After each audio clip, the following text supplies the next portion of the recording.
Hello बच्चों, आशा करते हैं कि आप लोग बेहतर होंगे। आज के क्लास में हम लोग जानेंगे विलयन। जो लेसन हम लोग पढ़ रहे थे, विलयन में हम लोगों ने काफ़ी टॉपिक्स पढ़ा है, जैसे कि हम लोग इसमें तमाम प्रकार की परिभाषाओं के बारे में पढ़ते हुए आगे हम लोग पहुँचे थे। हेनरी का नियम क्या होता है, हेनरी नियम के अनुप्रयोग क्या होते हैं, राउल्ट का नियम क्या होता है, और राउल्ट नियम के बारे में ब्रॉड रूप से हमने कुछ प्रयोगों के बारे में भी जाना। फिर उसके बाद हम लोग जाने थे इसमें कि आदर्श विलयन क्या होता है और अनादर्श विलयन क्या होता है। फिर इसके बाद हमने इस टॉपिक को यहीं पर क्लोज कर दिया था। जो अनादर्श विलयन हुआ करते थे, इसमें आपको बताया गया था कि जो अनादर्श विलयन होते हैं ये दो भागों में इनको बांटते हैं। एक वे जो राउल्ट के नियम से धनात्मक विचलन को प्रदर्शित करते हैं, और एक वे जो राउल्ट नियम से के ऋणात्मक विचलन को प्रदर्शित करते हैं। तो आज के क्लास में हम लोग इसी के बारे में और आगे जानेंगे कि धनात्मक विचलन और ऋणात्मक विचलन जो प्रदर्शित करते हैं, इस पर हम लोग एक एग्जाम्पल देखेंगे आज के क्लास में। तो आइए देखते हैं। हमने यहाँ पर एक एग्जाम्पल पहले ही लिख रखा है और इसको समझाने के लिए कुछ फिगर इसके बना रखे हैं ताकि आपको बेहतर तरीके से समझाया जा सके। तो आइए देखते हैं इस एग्जाम्पल को।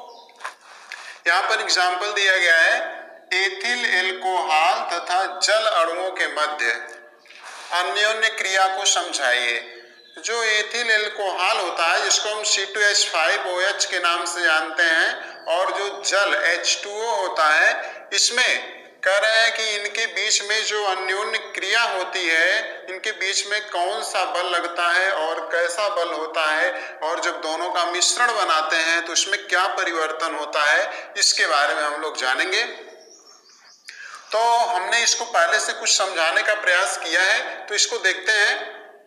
जो एथिल एल्कोहल होता है और जल होता है, एथिल एल्कोहल और जल दोनों में प्रबल अंतर आणविक हाइड्रोजन आबंध पाए जाते हैं। इनके बीच में जो होता है हाइड्रोजन आबंध जो होता है प्रबल रूप से बंधा हुआ होता है। इनके बीच में हाइड्रोजन काफी मजबूती से बाइंड होते हैं, बंधे होते हैं। दोनों को मिलाने पर, किसको, एथिल एल्कोहल को, हम एक पात्र ले लेते हैं। जैसे यहाँ पर हमने बताया है कि इसमें हम एथिल एल्कोहल को ले लेंगे। हमारा इसमें C2H5OH हो जाएगा और हमारा इसमें जल हो जाएगा। हम इन दोनों को लेते हैं। इसका आयतन V1 है और इसका आयतन V2 है। दोनों को अलग अलग आयतन में हम लेते हैं। खास करके जो मिश्रण हम बनाते हैं, इसमें अगर बात की जाए तो ये 95% लिया जाता है, और जो जल होता है ये लगभग 5% लिया जाता है। इसकी बात करें तो इस प्रकार से हम इन दोनों को लेते हैं और ले करके दोनों को आपस में मिला देते हैं और एक मिश्रण तैयार हो जाता है, एक विलयन बन जाता है। तो बता रहे हैं कि दोनों को मिलाने पर दुर्बल हाइड्रोजन बंध बनते हैं, जिससे विलयन का आयतन अधिक हो जाता है। एक बात तो ये समझिएगा कि जब अणुओं के मध्य बल प्रबल होगा, हाइड्रोजन बंध प्रबल होगा, तो आयतन उसका कम होगा। क्यों? क्योंकि जब वो काफी मजबूती से बंधे होंगे तो उनका जो डेंसिटी होता है, घनत्व होगा, अधिक हो जाएगा, और जो उनका जो इंटरमॉलिक्यूलर स्पेस होता है, अंतर आणविक अवकाश जो होता है, उनके बीच में जो रिक्त स्थान होते हैं वो बहुत कम पाए जाएंगे। तो हाइड्रोजन आबंध काफी मजबूती से बंधे होते हैं, किसमें, एथिल एल्कोहल में और इसमें जल में। इसलिए ये काफी, इनका आयतन जो है ठोस होता है, घनत्व अधिक होता है। लेकिन जब दोनों को आपस में मिला दिया जाता है तो इनके बीच में कुछ ऐसी एक्टिविटी, क्रियाकलाप होती है कि जिसके द्वारा इनके जो हाइड्रोजन आबंध होते हैं मिश्रण के, विलयन के, ये दुर्बल में हो जाते हैं। देखिए यहाँ पर बताया गया हाइड्रोजन बंध बनते हैं, जिससे दोनों को मिलाने पर दुर्बल हाइड्रोजन बंध बनते हैं, जिससे विलयन का आयतन अधिक हो जाता है। जब उनके बीच का बल घट जाएगा तो इंटरमॉलिक्यूलर स्पेस जो होता है, अंतर आणविक जो अवकाश होती है, बढ़ जाएगी। जब ये बढ़ जाएगा तो इसका आयतन भी इंक्रीज कर जाएगा, डेवलप कर जाएगा, बढ़ जाएगा, इसका आयतन बढ़ जाता है। इसलिए विलयन पॉजिटिव विलयन को प्रदर्शित करते हैं, विचलन को प्रदर्शित करते हैं। तो जो विलयन होता है इसका, ये राउल्ट के नियम से धनात्मक विचलन को प्रदर्शित करता है। उस दिन हमने बताया था कि जो अनादर्श विलयन होते हैं ये दो प्रकार के होते हैं। एक वो विलयन जो राउल्ट के नियम से धनात्मक विचलन को प्रदर्शित करते हैं, और एक वो नियम जो राउल्ट के नियम से ऋणात्मक विचलन को प्रदर्शित करते हैं। तो हमने देखा कि यहाँ पर आयतन जो है बढ़ जा रहा है। पहला जो आयतन ये v प्राप्त हो रहा है, यह आयतन इन दोनों आयतनों से अधिक हो जा रहा है। इसलिए हम कहेंगे कि यह राउल्ट के नियम से धनात्मक विचलन प्रदर्शित करते हैं। तो ये था एथिल एल्कोहल तथा जल अणुओं के मध्य अन्योन्य क्रिया को समझाइए। इनके बीच में ये इस प्रकार से बल लगता है कि जो इनका हाइड्रोजन बंध होता है, दोनों को मिलाने पर वह हाइड्रोजन बंध प्रबल से दुर्बल में बदल जाता है और इनका आयतन बढ़ जाता है। आयतन बढ़ जाने से हम इसे कहेंगे कि धनात्मक विचलन प्रदर्शित करते हैं। इसी पर एक और एग्जाम्पल हम ले रखे हैं, इसको भी समझाते हैं आपको। एसीटोन व क्लोरोफार्म। एक एसीटोन ले लेते हैं और एक क्लोरोफार्म ले लेते हैं, दोनों के मध्य अन्योन्य क्रिया को फिर समझाइए। अब दोनों के मध्य कौन सी अन्योन्य क्रिया होगी इसके बारे में जानना है। तो उसी प्रकार से हम इसको भी आपको समझाते हैं। एक बात याद रखेंगे कि जो एसीटोन है हमने इसको V1 मान लिया है और जो आपका क्लोरोफार्म हमने इसको V2 मान रखा है। अब आपको ये बात बताते हैं कि एसीटोन के अणुओं के मध्य दुर्बल हाइड्रोजन आबंध पाया जाता है। ठीक उसी प्रकार से इसमें क्लोरोफार्म के अणुओं के मध्य भी दुर्बल हाइड्रोजन आबंध पाए जाते हैं। तो जब दोनों को हम एक दूसरे के साथ मिक्स कर देते हैं, मिला देते हैं इस प्रकार से, तो हमें नेक्स्ट आयतन भी प्राप्त हो जाता है। अब जो ये नेक्स्ट वैल्यूम इसका प्राप्त होता है, यह आयतन, अब इसमें ये जांच करने पर पता चलता है कि इसमें जो हाइड्रोजन आबंध होता है ये काफी मजबूती से एक दूसरे से बंध जाते हैं, जुड़ जाते हैं। अर्थात कह सकते हैं कि इनमें प्रबल हाइड्रोजन आबंध पाया जाता है।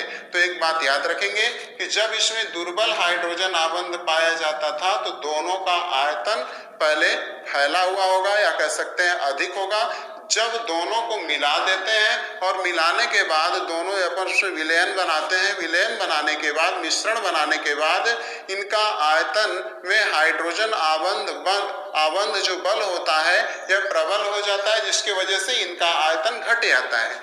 इसलिए पहले इसमें आयतन तो बढ़ जा रहा था, बट इसमें आयतन जो है घट जा रहा है। तो हम एक बात तो बड़ी सरलता से समझ सकते हैं कि जब यहाँ पर आयतन बढ़ रहा था तो जो विचलन था वो धनात्मक था, लेकिन यहाँ पर आयतन घट जा रहा है, इसलिए जो विचलन होगा ये ऋणात्मक हो जाएगा। तो हम यहाँ पर कहेंगे कि इस प्रकार यह राउल्ट के नियम से ऋणात्मक विचलन को प्रदर्शित करता है। तो हमने इस पर दो एग्जाम्पल देखे। इसी प्रकार से आपको इनर्जिकल थर्मल के बारे में बताते हैं, ऊष्मा के बारे में बताते हैं।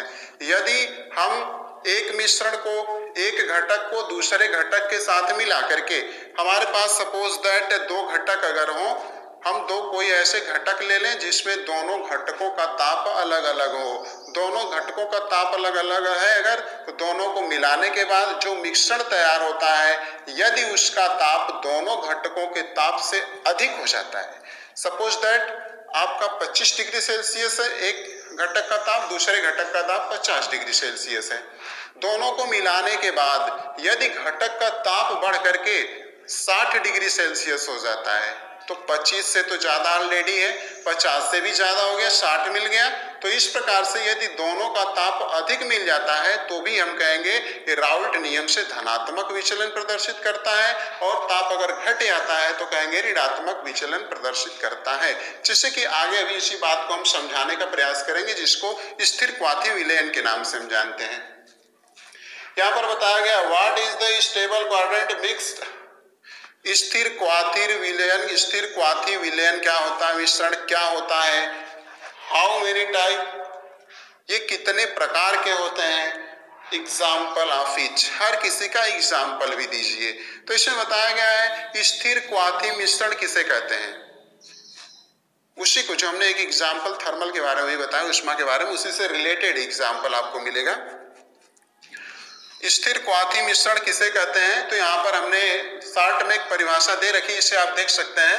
वे द्विअंगी मिश्रण जिनकी द्रव एवं वाष्प दोनों अवस्थाओं का, ऐसे द्विअंगी मिश्रण, ऐसे मिश्रण जो दो अंगों से मिलकर बने हैं या दो घटकों से मिलकर के बने हुए हैं, जिनकी द्रव एवं वाष्प दोनों अवस्थाओं का रासायनिक संगठन, अगर हम द्रव अवस्था में लें और वाष्प अवस्था में लें, दोनों का रासायनिक संगठन समान हो, चाहे उसकी लिक्विड स्टेप में, चाहे वो जो है कि वेपर स्टेप में, दोनों में जो उनका केमिकल कॉम्बिनेशन होता है ये इक्वल हो, तो और जो निश्चित ताप पर उबलता हो और एक निश्चित फिक्स पॉइंट पर बॉइल कर जाए, उबल लगे, ऐसे मिश्रण को हम स्थिर क्वाथी मिश्रण कहते हैं। बात को समझना, आप रिपीट करेंगे ध्यान से, बहुत क्लियर समझ में आएगा।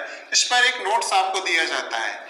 इनके दोनों घटकों का प्रभावी आचरण से पृथक नहीं कर सकते हैं। इनके जो दोनों घटक होते हैं, मीन्स दैट दोनों अवयव जो इसके अलग अलग होते हैं विलयन के, इन दोनों को अगर हम इसके अलग अलग करना चाहें तो प्रभावी आचरण द्वारा हम इसको सरलता से पृथक नहीं कर सकते हैं, या कर सकते हैं पृथक नहीं कर सकते हैं। फॉर एग्जाम्पल ऐसे दिया जा रहा है, यहाँ पर एथिल अल्कोहल लिया गया है और 5% जल लिया गया है, दोनों मिलकर स्थिर क्वाथी मिश्रण बनाते हैं। एथिल अल्कोहल 95% और 5% H2O जल, दोनों को मिलाने पर जो मिश्रण तैयार होता है वह स्थिर क्वाथी मिश्रण होता है और इसका ताप जो प्राप्त होता है 351 केल्विन होता है। तो ये दो जो मिश्रण होते हैं स्थिर क्वाथी मिश्रण, ये दो प्रकार के बताए जाते हैं कि जो स्थिर क्वाथी मिश्रण होता है यह दो प्रकार का होता है। एक वह मिश्रण जो न्यूनतम क्वथनांकी स्थिर क्वाथी मिश्रण होता है, न्यूनतम क्वथनांकी, कम बॉइल्ड, जिसको हम कहते हैं minimal boiled point stable quadrant mixing, न्यूनतम क्वथनांकी स्थिर क्वाथी मिश्रण, इसे हम किसे कहते हैं?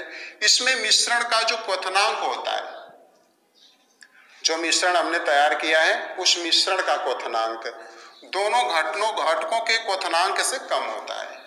अब बात को समझ जाए आप कि जो अगर हम किसी चीज को बॉइल्ड करना चाहते हैं, उबालना चाहते हैं, जैसे आप बात को समझें, अगर हम जल को उबालना चाहते हैं 100 डिग्री सेल्सियस पर, ये बॉइल्ड कर जा रहा है। अल्कोहल को बॉइल्ड करना चाहते हैं तो पता चलता है कि अल्कोहल जो है कि कुछ 351 दशमलव कुछ या ऐसे किसी पॉइंट पर ही बॉइल्ड कर जाता है। बट दोनों को जब हम आपस में मिला देते हैं तो मिला देने के बाद एक अलग टेम्परेचर पर ये बॉइल्ड होते हैं, और वो जो अलग टेम्परेचर पर बॉइल्ड होते हैं दोनों के बॉइल्ड पॉइंट से वो कम होता है। फॉर एग्जाम्पल ऐसे हमने यहाँ पर दे रखा है, शुद्ध C2H5OH का जो क्वथनांक होता है, जो शुद्ध रूप से एथिल अल्कोहल होता है, इसका क्वथनांक बताया जाता है 351.5। 351.5 केल्विन पर ये बॉइल्ड होने लगता है, और जल का हमेशा के लिए आपको बताया जाता है कि 373 केल्विन पर ये बॉइल्ड हो जाता है, मीन्स दैट 100 डिग्री सेल्सियस पर। जब दोनों को मिला देते हैं, यहाँ पर आप देखें प्लस कर दिया गया है, दोनों को जोड़ दिया गया है। जब दोनों को जोड़ देते हैं, आपस में मिला देते हैं, मिलाने के बाद जो हमें नया मिश्रण तैयार होता है, उस मिश्रण का जब बॉइलिंग पॉइंट क्वथनांक जब चेक किया गया तो 351 पाया गया। अब आप बात को समझें कि अगर हम इसके बॉइल्ड पॉइंट को, हिट को, उष्मा को हम समझ लीजिए इसको H से दिखा देते हैं, इसको H2 से दिखा देते हैं और इसको H1 से दिखा देते हैं, तो इनका जो बॉइलिंग पॉइंट है, हिट जो है, उष्मा जो है, थर्मल जो है, इसके बारे में उबलने का जो पॉइंट है, या हम B से अगर दिखाना चाहें तो इसको अगर बॉइलिंग पॉइंट देना चाहते हैं तो इस प्रकार से B आप कर सकते हैं इसको, और इसको B2 से दिखा सकते हैं, और इसको आप B1 से दिखा सकते हैं। ऐसे दोनों तरीके से आप दिखा सकते हैं। तो इसमें अगर हम बात करें तो जो B1 है, जरा देखें, जो B है, ये B 351 है, 351 है, 300, ये कम है किससे? B2 से, और B कम है किससे? B1 से। आप देख सकते हैं कि जो बॉइलिंग पॉइंट मिला है दोनों के मिश्रणों का, यह इन दोनों से कम है। दोनों को मिलाने पर जो मिश्रण बन रहा है उसका बॉइलिंग पॉइंट कम है। ये जो 351 है इससे भी कम है और ये 373 से भी कम है।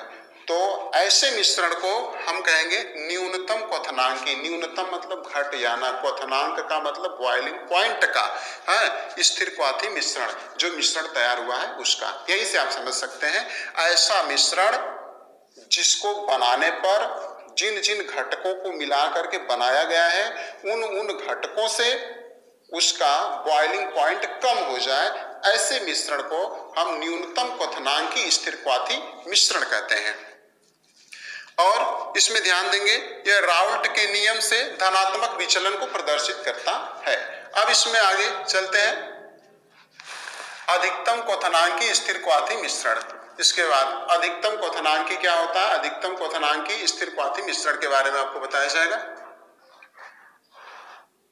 ऐसे स्थिर क्वाथी मिश्रण, ऐसे स्थिर क्वाथी मिश्रण जिनका क्वथनांक दोनों घटकों के क्वथनांक से अधिक हो जाए। दोनों के जो घटकों का जो क्वथनांक हुआ करता है यदि वह उससे अधिक हो जाता है तब के बारे में इसे बताया जा रहा है।